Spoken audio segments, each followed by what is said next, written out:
ഞാൻ ലഞ്ച് പോലും കഴിച്ചിട്ടില്ല, ലഞ്ച് കഴിഞ്ഞിട്ട് ഇത് വരുന്നത്. അപ്പോൾ പറഞ്ഞപ്പോൾ ഇതേത് ഡയലോഗ്? ഞാൻ പറഞ്ഞു ഇതല്ലേ നമ്മൾ ഇതല്ല മറ്റേ ഡയലോഗ് തന്നെ പറഞ്ഞാൽ മതി. അപ്പോഴത്തേക്കും നമുക്ക് എത്തി. ഇതൊന്നും ആർക്കും അറിയില്ല, ആ മൊമെന്റിലുള്ള കാര്യമല്ല എല്ലാവരും അറിയില്ല. ദെൻ അസിസിക്ക ഉണ്ട്. അസിസിക്ക ഭയങ്കര ജെമ്മാണ് കേട്ടോ, എനിക്ക് ഭയങ്കര ഇഷ്ടം അസിസിക്കനെ.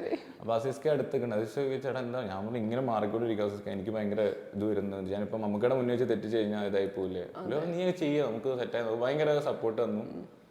അത് ചെയ്തു. ആ ഫസ്റ്റ് ടേക്കിൽ തന്നെ അത് ഓക്കെ ആയി. അപ്പം എനിക്ക് ഒട്ടും ഭയങ്കര സന്തോഷം വന്നു, അത് ഓക്കെ ആയി. അപ്പം അസീസ്ക്ക് ഇങ്ങനെ പുറകെ നിന്ന് ഇങ്ങനെ തട്ടിക്കൊണ്ടിരിക്കുന്നുണ്ട്.